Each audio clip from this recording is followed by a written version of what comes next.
Welcome back to Sleep Detectives. This is the episode where we answer 5 of your burning baby sleep questions.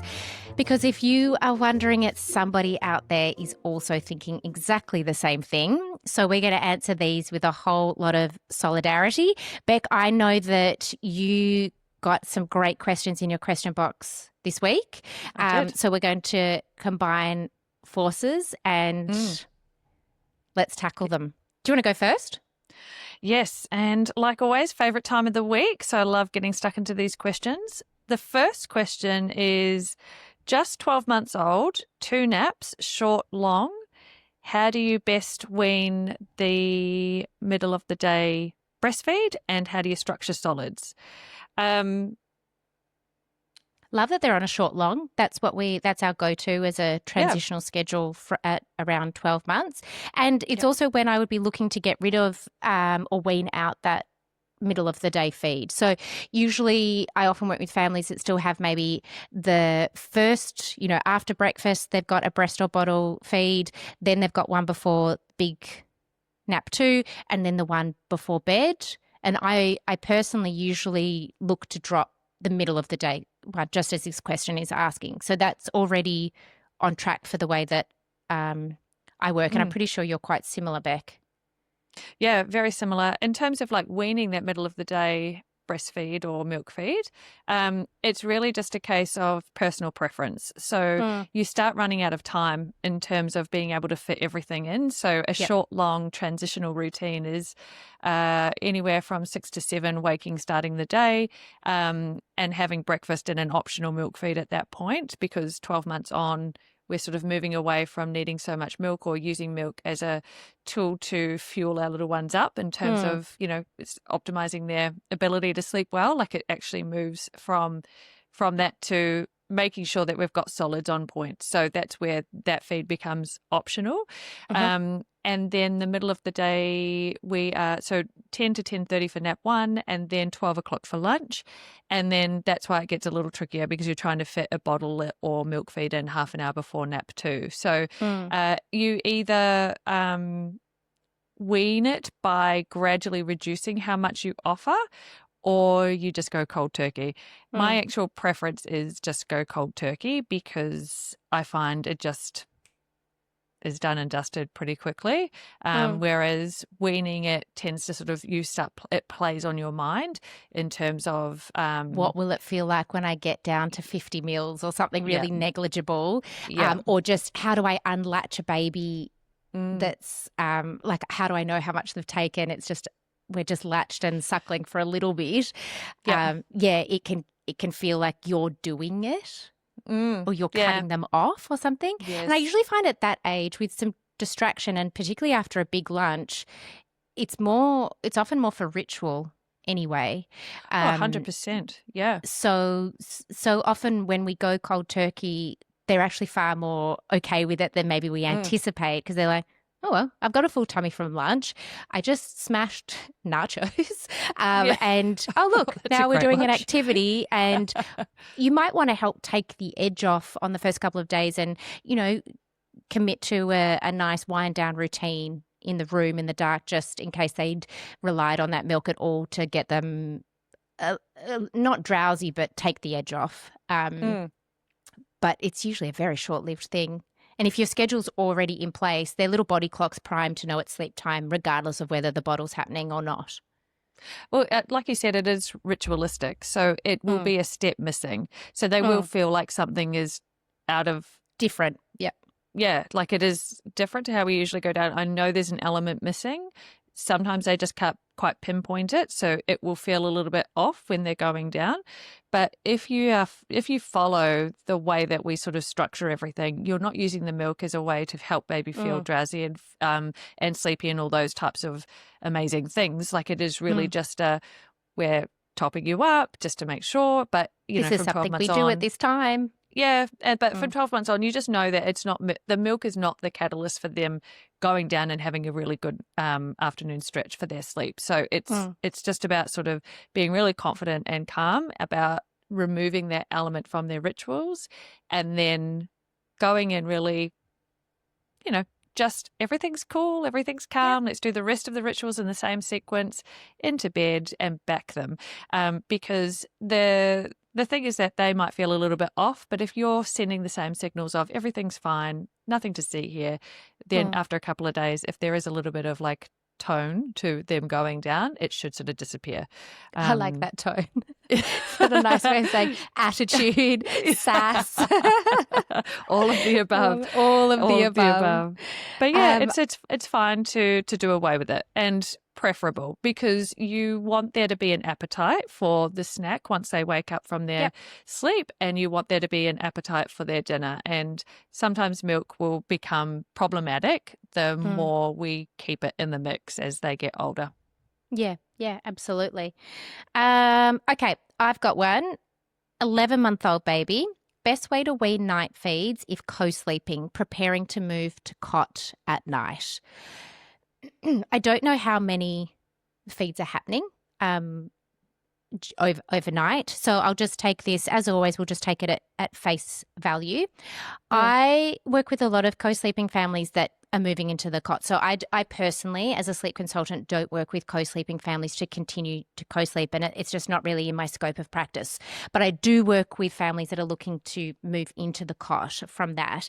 So what I would normally do is, when I make a plan, we will schedule in night feeds, even at 11 months, if a baby has been used to having overnight feeds whilst co-sleeping. We don't need to do anything cold turkey and ripping. We don't need to rip any Band-Aids here. Usually there's one of two options, and Bec, I don't know if we do things the same here. I would usually say, okay, so let's say we go in with 4 hourly feeds. I'll just make that up, for example.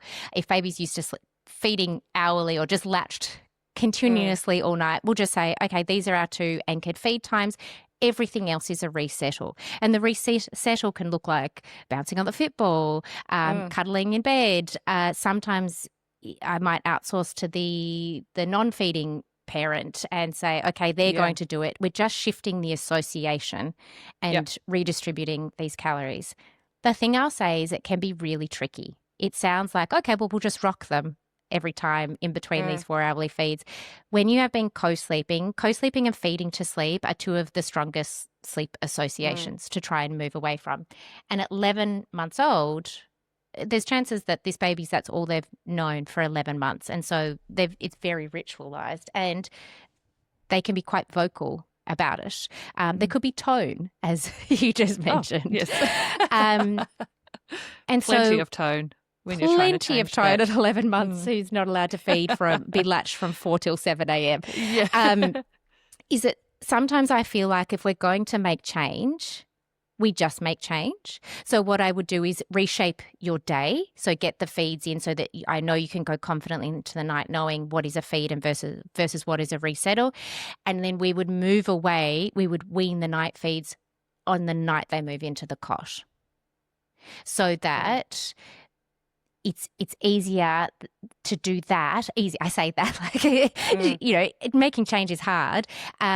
But then we're not wrestling with I've got a baby, and I'm going to just assume that this might be a breastfed baby.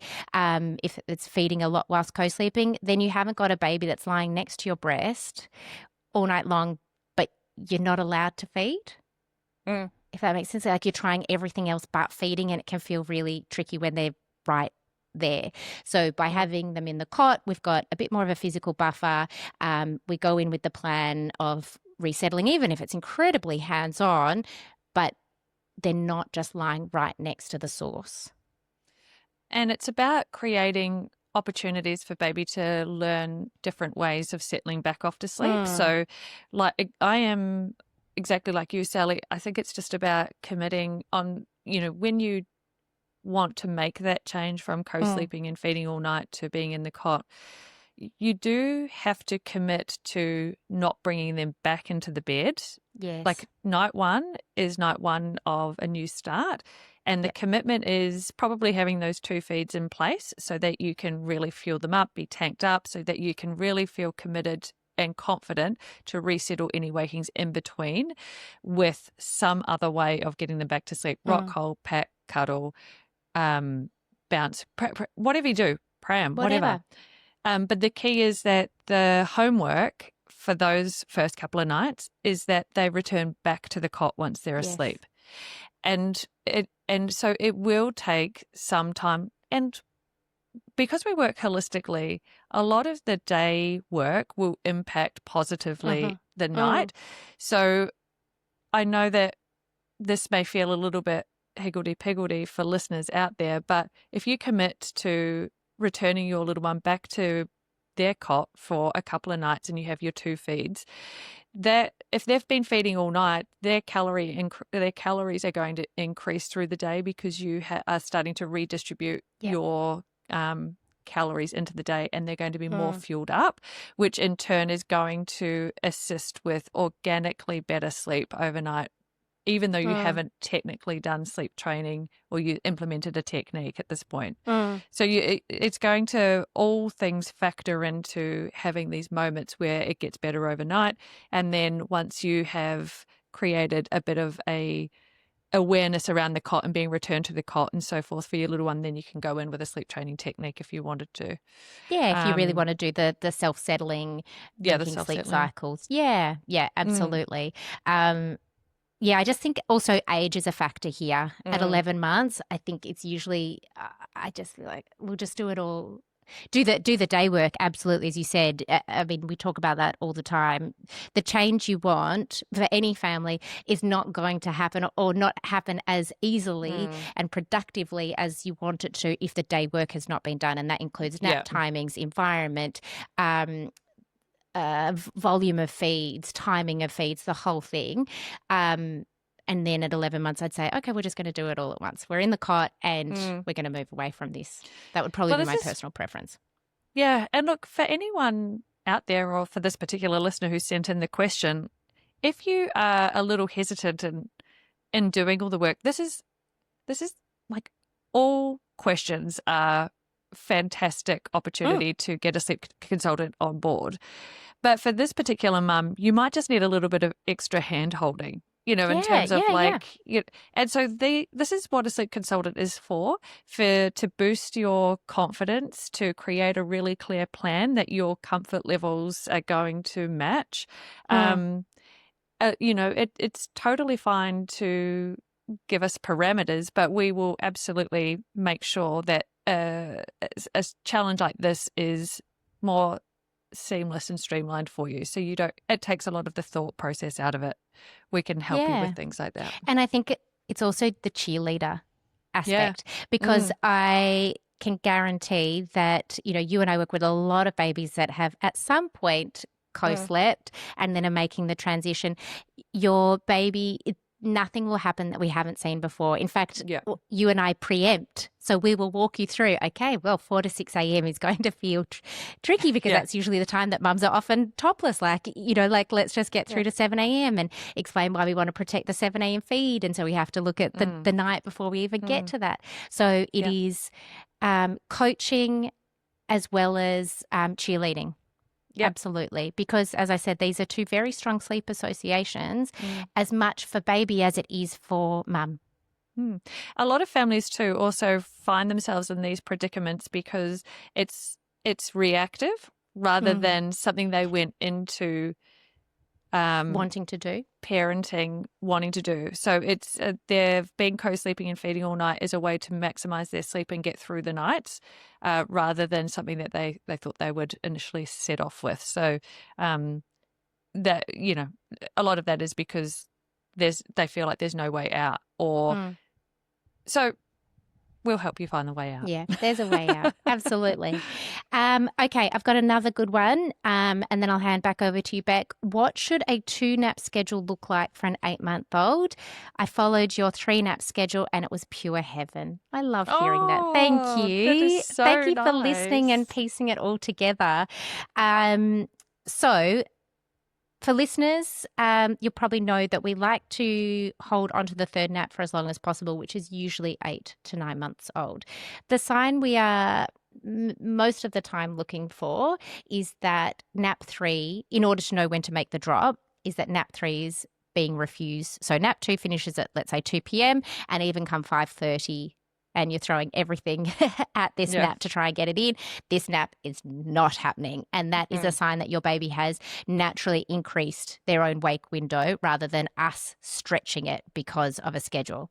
And that is a great sign to make the change. So when we move to a 2-nap schedule, we are going to a 9:30 till 11 nap 1, a 2 till 3:30 nap 2, and a 7 p.m. bed. It's also crucial that we drop from the 4 milk feeds, breast or bottle, same system applies. We drop down to 3, and we have a whole episode on how to manage milk feeds with the 3 to 2 nap drop, because sometimes that 4th milk feed still stays in the mix and then solids get all wobbly, and how do we fit everything in? So if you haven't already, definitely go and have a listen to that.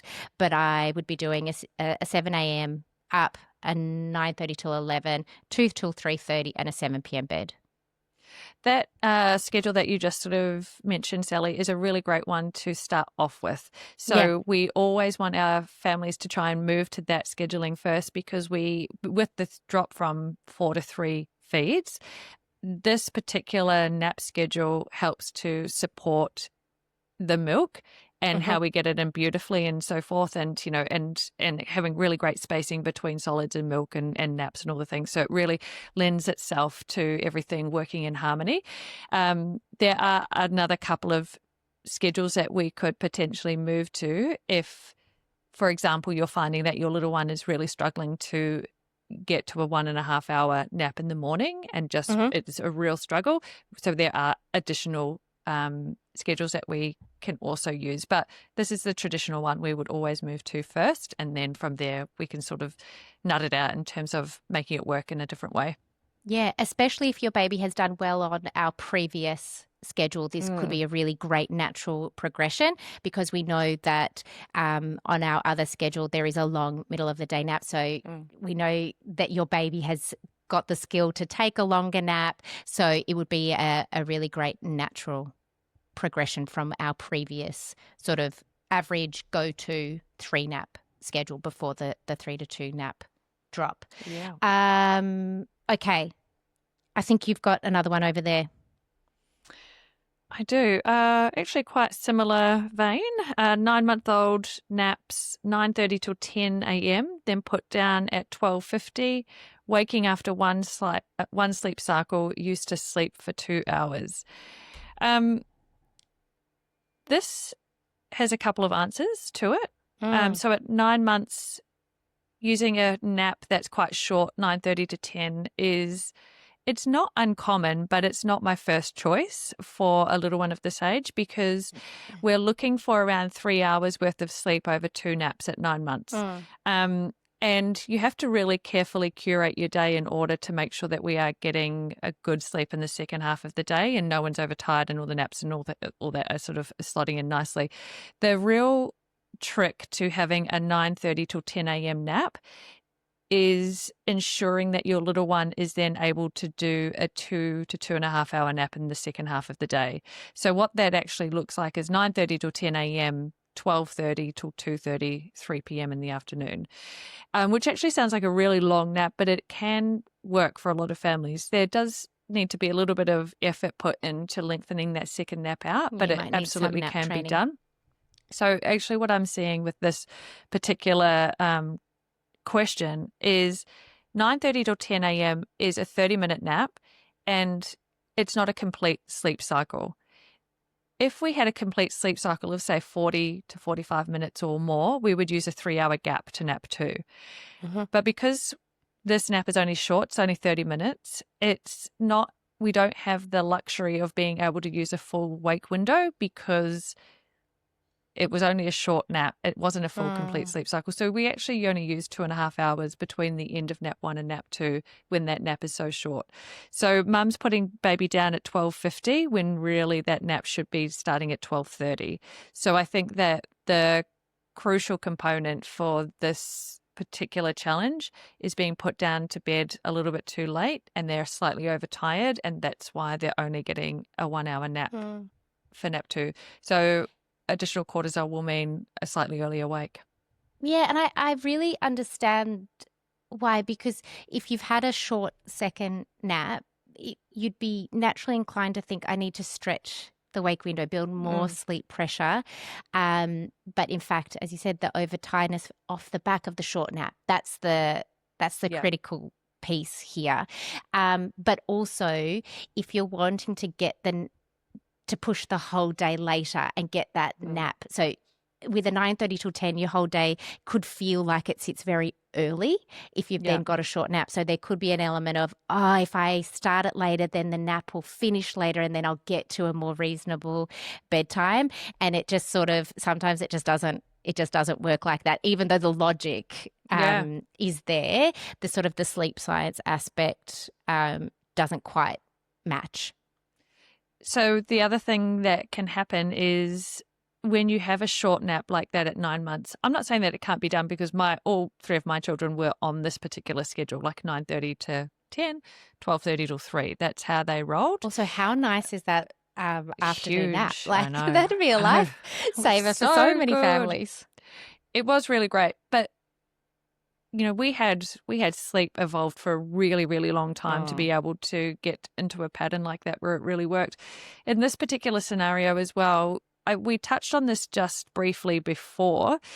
It can be really hard to fit all your milk in if you're doing a structure like 9:30 to 10 and then 12:30 till 3 because Mm. if you've moved down to 3 feeds through the day, so where do you put them all? Yeah, Um, yeah. Like keeping and appetite for lunch. Exactly. So I think potentially maybe what might be happening is lunch is happening at 12 and then she's trying to fit a bottle in at 12:30 to make sure that she's nice and full to go down for the nap. I'm going to assume that that's what's happening. Um, so I think that maybe it's a case of either adjusting nap 1 to be a full sleep cycle in the morning, so 9:30 till 10:15, Mm-hmm. which then gives you back that 3-hour wake window for nap 2 to start at 1:15, Yep. which gives you extra time to do lunch at 11:45, the milk feed at 12:45, bedtime 1:15 to say 3:15. So you've got you've got more time up your sleeve Yeah. to be able to get everything organized and to have it all fit in. And And there's just no push your day later. overtiredness. Yeah. Yeah. Where did you place your, if you can recall back that far, Mm. where did you place your baby's milk feeds I on your short long? actually, yeah, so they would have a big lunch at 12 o'clock. They'd go down 12:30, and then when they woke at 3 o'clock, that's when they would have a milk feed then. But they were able to handle a 4-hour wakeful period from that age to bedtime, Mm. clearly because they've just had an absolutely mammoth middle of the day Monster nap. nap.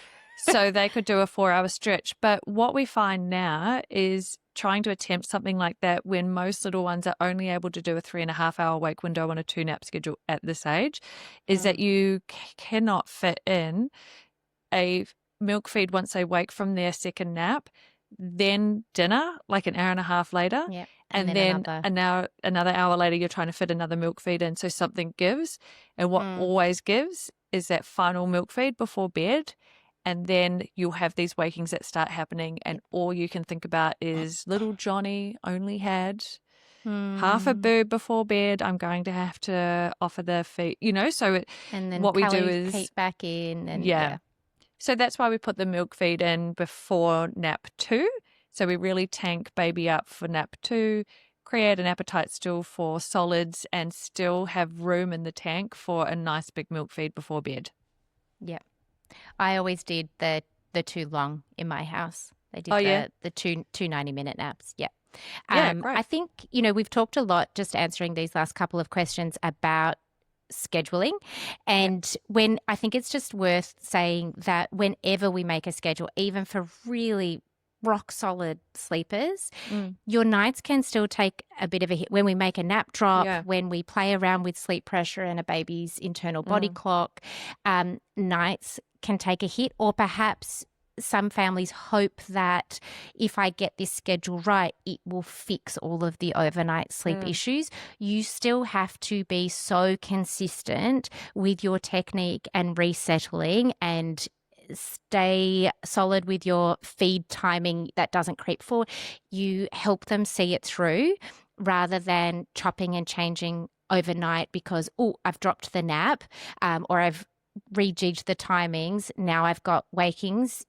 Instead of trying to fix if it's age appropriate and it gets the nap trap tick of approval in terms of timings and milk and all of that, you just see it through. It is really normal for either it not to fix all of your sleep problems or your great sleeper, it just takes a bit of a hit whilst we redistribute sleep totals and their little body clock gets on the same page.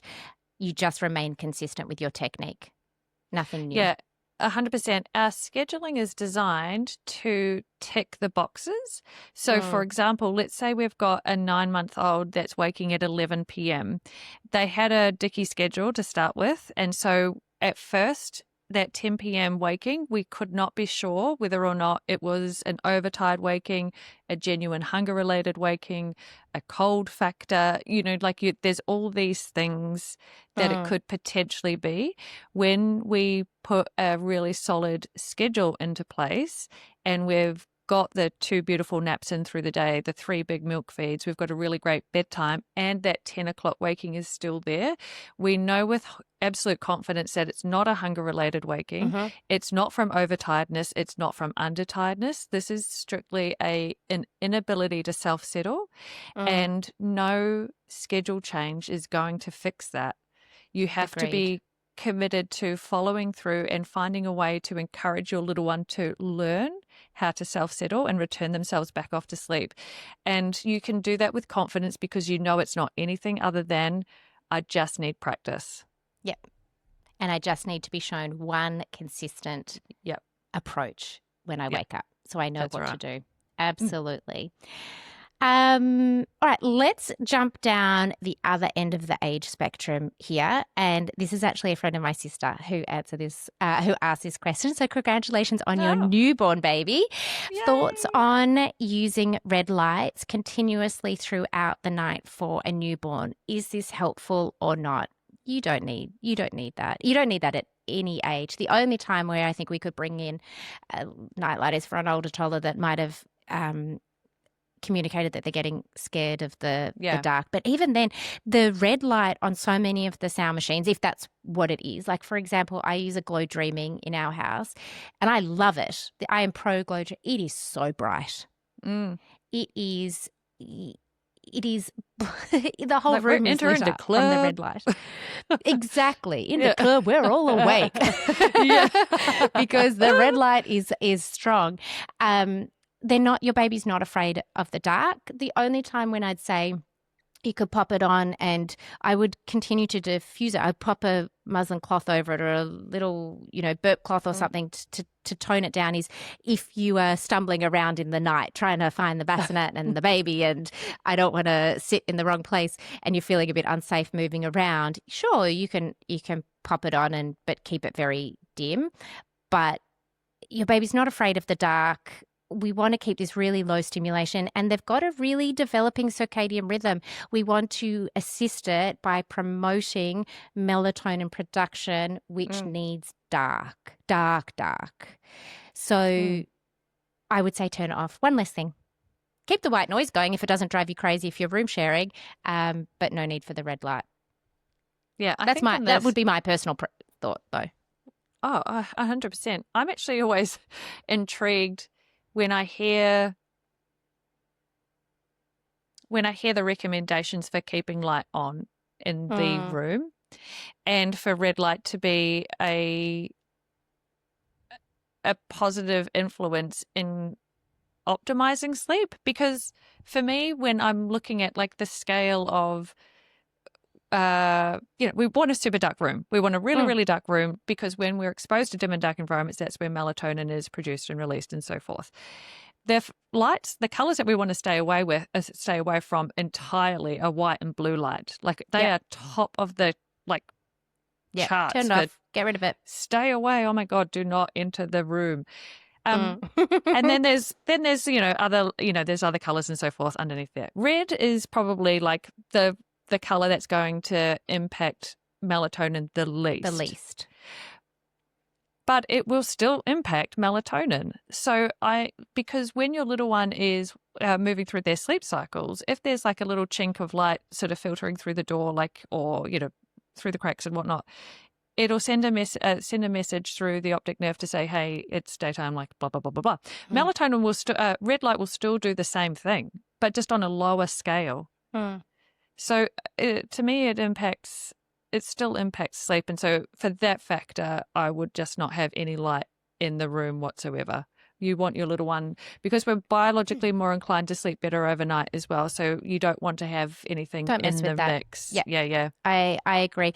I think it's also really tricky because even just on Pinterest, when we're looking at, particularly if it's our first baby, we look on Pinterest for beautiful nursery room inspiration. And so often they have the red light, sometimes even like on a stool next to the cot, and it can look pretty, and it can make it seem like, yes, they do want to know where they are. They've been, it can be stark contrast between being in a womb and now they're just in this dark bassinet and they don't know. They're not thinking like that. And like, I'm not allowed to edit things. I'm thinking about babies being in the womb and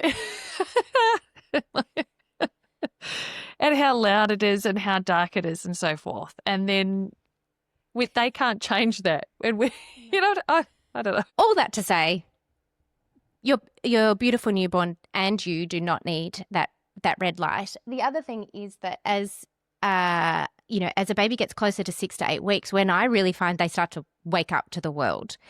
Yes, it hasn't interrupted melatonin production as much as you said, blue and white light, but it still gives them something to look around at.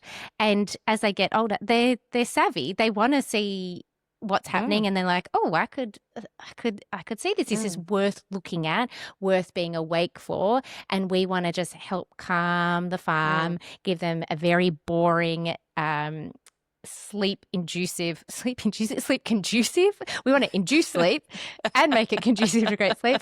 You and I love coming up with new words on this podcast lately. So we want to just keep it the way that we intend to move forward, because then, there's every chance you and I work with older babies that have these red lights on who are looking at anything and everything, and that is so fun to wake up for. So we can just start the way we intend to see sleep through and work with your baby's developing circadian rhythm. Let's help it. Yep. That was a really long way of saying you don't need the red light. It really was. No, you don't need it. Turn it off. Yeah. All right, what have you got on your list over there? I think we've got time for 2 more. Okay, bear with me. Sorry, it's going to come up. Another question was waking from 1 till 3 a.m. for a little girl aged 2 years, 8 months. That's a lengthy waking. As in awake from 1 to 3? Yep. Oh, waking that's from 1 chunky. till 3 a.m. It's a long time to be awakened. And one would be forgiven for considering this to be a split night because it is such a lengthy wake. The couple of things that I would want to ask mum is what time the nap is, like what time that is happening, And how how long it's for, and what time bedtime is.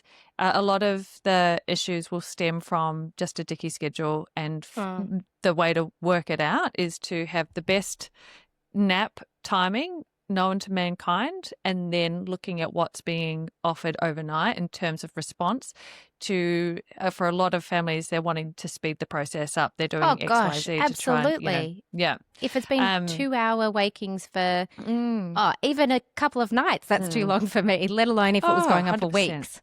Yeah, that's right. So I guess in terms of 2 years, 8 months, ideal scheduling would be waking any time between, say, 6 and 7 to start the day. The nap would be 1 till 2:30.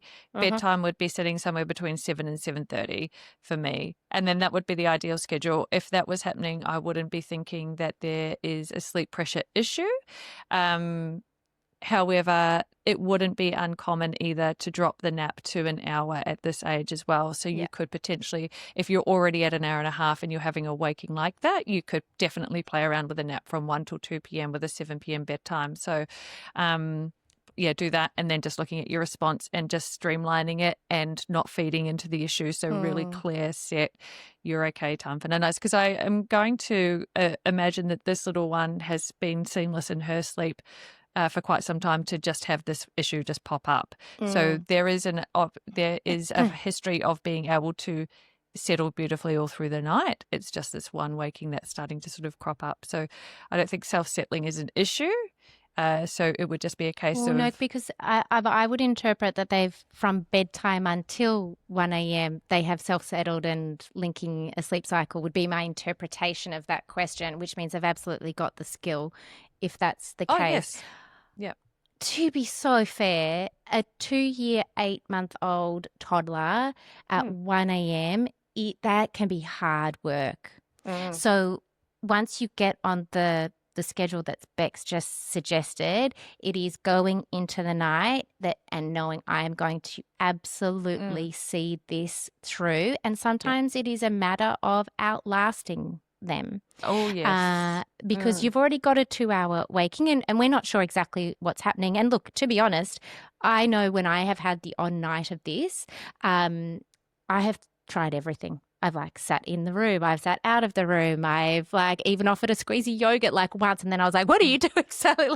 You would never tell a family to do this. But when you're in there doing it, and at this age, they are loud. Things can be thrown out of the cot. It can feel hectic. So once you know the schedule is on point, you just see it through. And I would be using the most boring technique because toddlers love stimulation and fun. So we want to keep this. There is nothing to see here, folks. It is night time. I love you. I will check on you. And we're going to see this through. I also would want to just triple check, depending on where they are in the world, of course. That's also a pretty chilly time of the morning. Just making sure that they're warm enough and they're still in a sleeping bag so they can't hitch a leg over the cot side and halfway through the 2-hour stint that they've climbed out. And it's hard work, but they'll pick up on it so quickly, especially if they've already got the skill set. Yeah, and just touching on that, exactly how it has to be bore and reassure, super boring. And even down to the phrase that you use, because the more input you put into it, the harder it becomes. And you can't bribe. Lay down, darling. Mummy's if you lay down, then I'll come over and give you a pat. Lay down, darling. If you lay down nicely, then you can have a squeezy yogurt in the morning. We're not doing any of that. We just can't. We can't do any of that. It's just a return, you're reassuring, you're responding, but you're not feeding into it either. And you I don't know if they're in the room. You got to be out of the room, which can be a tough thing for some families to hear. If you're sitting in there for the full 2 hours, it is going to take a very, very long time, and it's very hard not to over respond and overstimulate. And one last tip would be, if you hear them in the night, you're taking pause and just only going and starting your technique. If they've reached high intensity and they've maintained the high intensity for some time, if they're low grade, you are absolutely staying out of that room, not going in. Oh, they can chat to themselves for 2 hours. No problem. That's okay. Or, we don't need to go and intervene. And they go, Mom, Mom, Mom. That's what I get at 6:40 in the morning. I get, it's wake up time. I'll be there in 5 minutes. We do 6:45 or 6:50 on the dot. They can have a chat. They can bellow. But I think that's a good mantra. What did you say? Bore and reassure. Bore and reassure. Yeah. Even if you are in the room. But my preference would be to get you out of there. Okay, should we do last one? Okay, 4.5-month-old. How do I know if first nap should be 45 minutes or 1 hour? Oh, this is really good question. I feel like we could almost do a whole episode on 4-month-old scheduling. Well, it really depends to me on you're basically at this age, you're probably looking for an hour's worth of sleep, because I'm trying to manage the entire day. Yeah, it's going to set you up, from a scheduling perspective. Yeah, because And really it would work if, say, your little one was waking at 7 o'clock to start the day, then they're going to, you're using a 2-hour wake window, 9 till 10 o'clock. Then your next nap is going to be 12 till 2. And so you're kind of future-proofing the rest of your day by having a longer 1-hour nap. Even to the point of if your little one was waking slightly earlier, I'd probably encourage a longer first nap just to... Oh, I just gave someone an 8:45 till 10 based on the timing 100%. of that the baby That's was what I would waking do. up. Yeah. Mainly because your first nap is going to be the... typically your first nap is the one that's going to lengthen and link first anyway. So you kind of use that to your advantage. So I would sort of float between an hour and possibly an hour and a half maximum, depending on what time your little one wakes.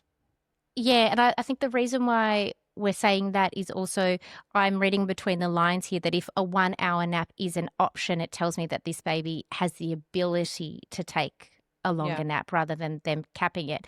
If you're listening and thinking, I wish my baby was able to take a nap, 1-hour nap, we are stuck in the 45-minute jail.